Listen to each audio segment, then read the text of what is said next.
Transformer में कौन कौन सी लॉसेस होती है, ये कैसे चेक किया जाता है और इसको टेस्ट करने का आसान माध्यम क्या है, उसके बारे में आज बताने की कोशिश करेंगे। ट्रांसफार्मर में दो तरह की लॉसेस होती है, कोर लॉसेस, वाइंडिंग लॉसेस। आज यही दोनों के बारे में बात करेंगे। अब बात करते हैं कि कोर लॉसेस क्या है। कोर लॉसेस का दो मेथड है होने का। पहला एडी लॉसेस, दूसरा हिस्टैरिसीस लॉसेस। ये दोनों को माध्यम से दोनों को ऐड करने के बाद, ये कंपाउंड करने के बाद ये लॉसेस कोर लॉसेस बनती है। अब कोर लॉसेस को चेक करने का आसान तरीका क्या है। हमारे ट्रांसफार्मर में दो वाइंडिंग होती है, एक प्राइमरी वाइंडिंग होती है और एक सेकेंडरी वाइंडिंग होती है। प्राइमरी वाइंडिंग को HV बोलते हैं, सेकेंडरी वाइंडिंग को LV बोलते हैं।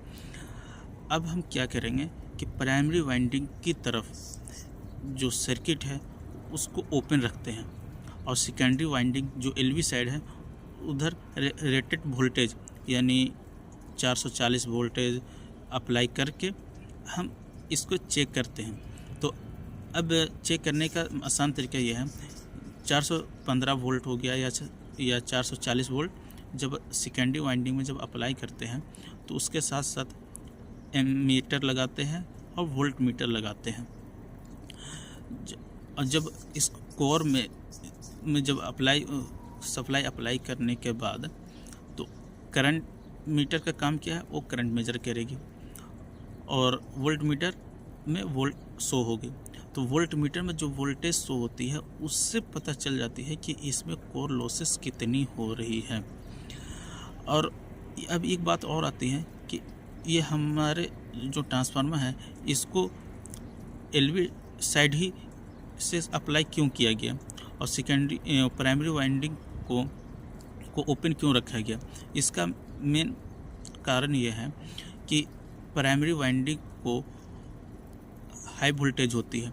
अब उधर हम लोग हाई वोल्टेज अप्लाई करके कोर लॉसेस को जांच करना ये डिफ़िकल्ट होती है, ये आसान नहीं होती है। तो इसीलिए हम लोग रेफ़र करते हैं कि सेकेंडरी वाइंडिंग तरफ लो वोल्टेज अप्लाई करके इसे जांच किया जाए।